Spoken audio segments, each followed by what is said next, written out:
I looked down at my leg because I thought my foot went through the canvas. I didn't know what the hell was happening. I looked down, I looked back up, and I see him look down at my leg. And that's when he went, okay, this is my time now. When you're walking to the ring first, you've got to be focused, obviously, but you can't be getting too much into the moment too soon. So you've got to kind of enjoy it, embrace it. I had this sort of seek and destroy thing. I just couldn't wait to get in there and get him out of there. Get out there, let my hands go and knock him out. Dun, da, da, da, da, da, da. I love that music. I've grown up on that music. That's the kind of music that was constantly on in my house when I was growing up. Look at Tony Bellew, loving the song, knows all the words to it. You know, you can say what you want about Tony Bellew and his personality. He's got good taste in music. He's actually dancing. I remember seeing him dancing from afar and thinking to myself, all right, I'll let you have that one. You know your music. I love that song. We're on the move. So when he walks to the ring, I'm enjoying his ring walk. But this time be a bit different because guess what? He's walking first. What he's doing in the ring is what I normally do. And that's soak it up and enjoy it and get into the vibe. I wasn't. I was all wrong. The vibe was all wrong. David, as usual, comes out with the intimidation tactics. All I'm thinking is, I can't wait to hit this idiot on the chin and get out of there. Can't wait to do that. He wants to take centre stage. He wants to take centre ring straight away. He comes out with a long, loose left hand. Tony Bellew's nice and lively, a lot more lively than he usually is. His feet are good, fast feet, way faster than mine here. I usually start with a very relaxed manner, but I've started this first round switched on, waiting for David to pounce, because I know he's going to try. He looks for the big swing straight away. We're into the next exchange straight away. Bang, the left hook lands and David leaps back. He's felt my left hook. Tony Bellew hit me with a left hook there that sort of knocked me off balance. I remember thinking to myself at the time, thank God this guy can't hit, because I've been hit by Klitschko and Bellew Evans, some giants. And if I'd have been hit with them shots, and if I'd have been hit with a shot that he hit me with in that first round, the bare minimum, it would have shook me to my boots and worried me. I've just made him miss by a mile. I've just made him look absolutely stupid. I'm making Tony Bellew look like Pernell Whitaker. He looks like Sugar Ray Robinson in there. Genuinely, he's looking like an all-time great against me.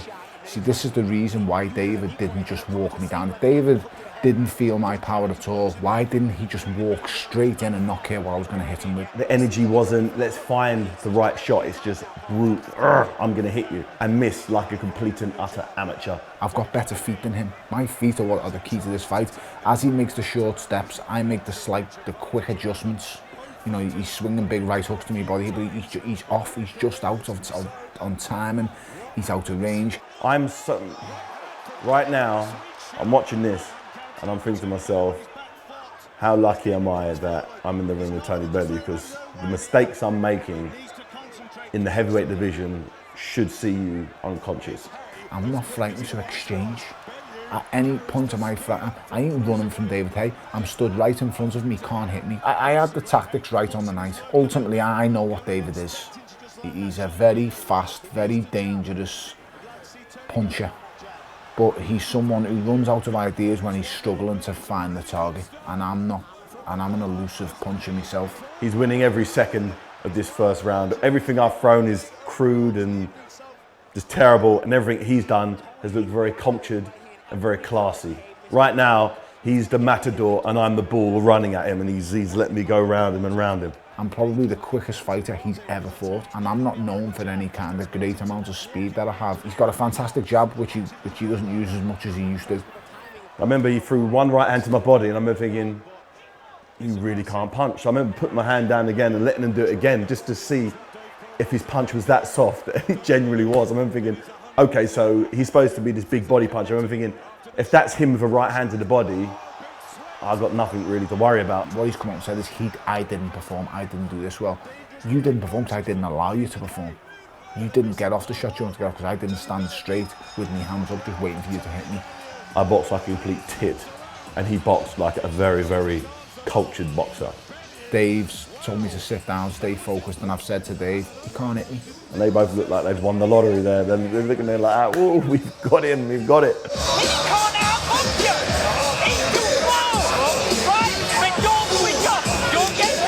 I'm remember Shane saying, "Dave, man, what are you doing? What are you doing?"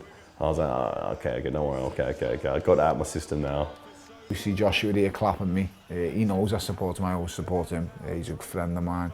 Looking back, going over the official scorecards, I'd lost the first round. I'd won round 2, 3, 4, and 5. And going into this 6th round, I felt like things were kind of settling down. We come out here for the 6th round. I've once again come out, took centre of the ring and popping jabs. I'm in David's range now, and he's reluctant to throw. You know, he's obviously thinking about gassing.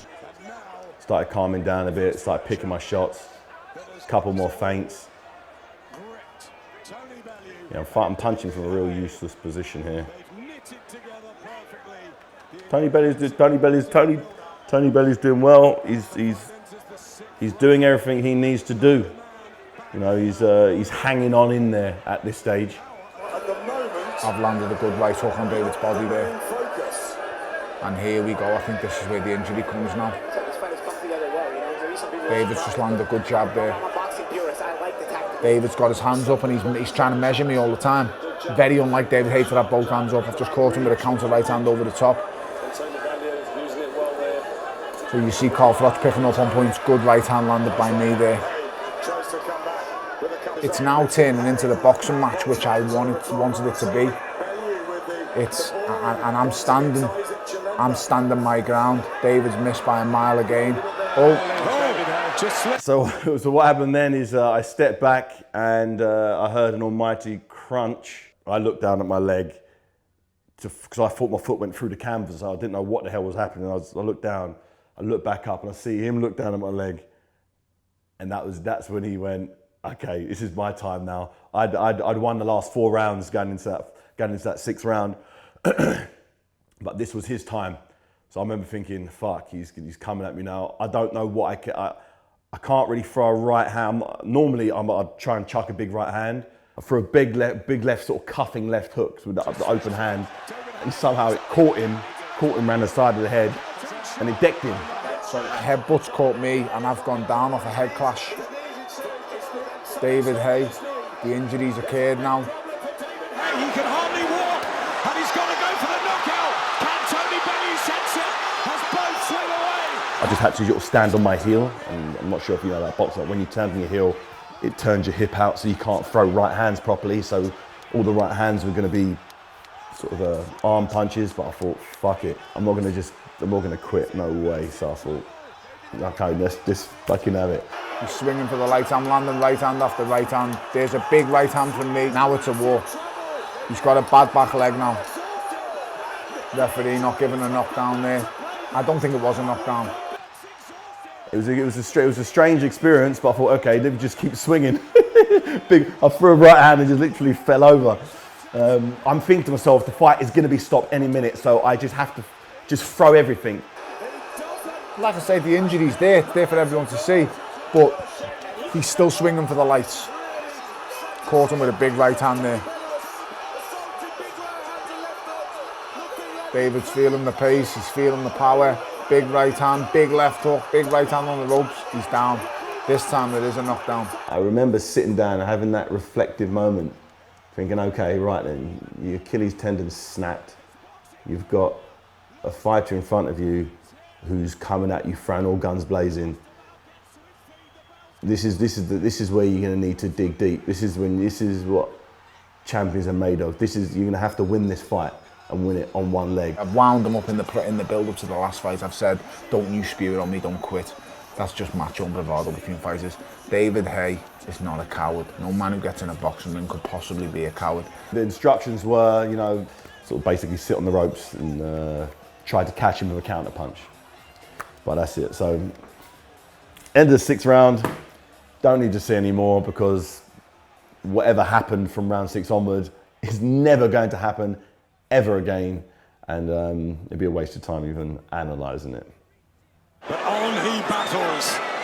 We're in round 11 here. I've made David miss with a big wide left hook. I'm trying to navigate him to the ropes because that's where he's at his most vulnerable. So I want him to attack, but he's trying to take centre stage and just jab, and I'm just trying to edge him back. He's landed a good counter right hand there. Right, I've got him to the ropes. I go in, I show him a little feint, then I pop with a jab, big left hook, big right hand, big left hook on the side of the head. He's wary, he's got one leg up. Shane McGuigan's seen enough. He sees David get up. David wants to carry on fighting, but I've dropped him. His legs have gone underneath him. The balance is now completely gone. It's not like where he was standing and swinging punches before. I've hurt him now, and it's now getting dangerous. So, you know, Shane comes in, throws the towel in, and the rest is history. A disappointing way for me to end the fight.